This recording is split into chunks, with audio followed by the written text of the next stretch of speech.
నీకు తెలియని ఆలోచనలు నువ్వు నడుచుకుంటూ వెళ్తున్నప్పుడు నేను నీతో నడుస్తా అంటున్నాడు. హల్లెలూయా. నేను నీతో నడుస్తా అంటున్నాడు. ఏ బంధువు నీతో నడవడు, ఏ అత్తమామ, ఏ తల్లి తండ్రి అందరూ నీకు సగం దూరం మాత్రమే సహాయం ఇస్తారు, కానీ చివరి వరకు దేవుడు సహాయం ఇచ్చేది ఎవరు?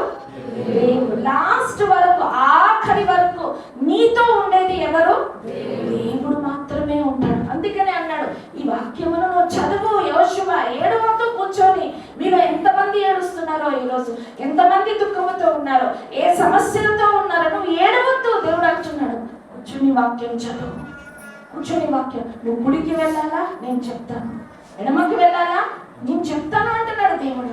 నువ్వు గుడికి వెళ్ళి ఇంకా ఏ సందులో, ఏ గల్లీలో నువ్వు వెళ్ళాలి, ఎవరితో మాట్లాడాలి, ఎక్కడ కూర్చోవాలో, నువ్వు తిన్నగా వెళ్ళాలా, ఇంకెక్కడేమైనా రాళ్ళు ఉంటే నేను నీకు దాటిస్తా అంటున్నాడు.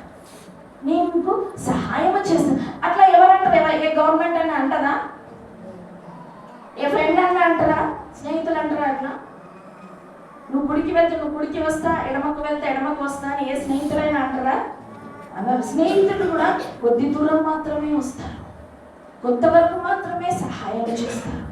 ఎప్పటికీ వారు మనతో ఉండరు కదా. మన బంధువులు ఎప్పటికీ కూడా మనతో ఉండరు. మనతో ఎప్పుడు ఉండేది ఎవరు అని అంటే యేసయ్య ఒక్కడే, దేవుడు ఒక్కడే.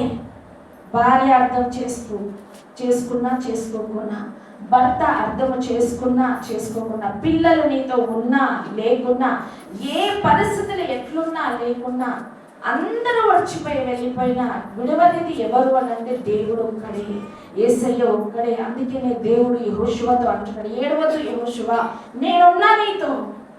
మీరు దేనికి ఏడుస్తున్నారో, ఈరోజు ఏ పరిస్థితిని బట్టి ఏడుస్తున్నావో, ఏ చీకటి, ఏ కష్టంలో నువ్వు ఏడుస్తున్నావు, దేవుడు అంటున్నాడు కదా, నీ నువ్వు కుడి దిక్కుకు వెళ్ళినా నేనున్నా, నీ ఎడమ దిక్కులో కూడా నేనున్నా అంటున్నాడు.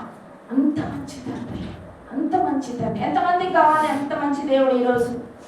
ఎంతమందికి కావాలి అంత మంచి దేవుడు? హల్లెలూయా, హల్లెలూయా. నిజంగా ఈరోజు ప్రార్థన చేసుకుంటున్నప్పుడు నువ్వు కన్నీటితో అడుగు, ప్రభా నా దినములన్నీ ఇన్ని సంవత్సరాలు నేను వేస్ట్ చేసుకుని ఇప్పటి నుంచి నేను ప్రతిరోజు వాక్యం చదువుతానయ్యా, ప్రతిరోజు నీతో మాట్లాడతాను. నువ్వు మాట్లాడుతుంటే దేవుడు నీతో మాట్లాడుతూ ఉంటాడు. నువ్వు ప్రార్థన మాట్లాడడం అంటే ఏంటి? ప్రార్థన చేసుకోవడం. నువ్వు ప్రార్థన చేసుకుంటూ ఉంటే దేవుడు కూడా నీతో మాట్లాడుతూ ఉంటాడు. ప్రతి పనిలో నీకు దేవుడు తోడై ఉన్నాడు. 9వ వచనము చదవండి. నేను నీకు ఆజ్ఞాపించి ఉన్నాను కదా, నిబ్బరము కలిగి ధైర్యముగా ఉండుము, దిగులు పడకు, జడియకుము. నీవు నడుచు మార్గం అంతటిలో నీ దేవుడైన యెహోవా నీకు తోడై ఉండును గాక.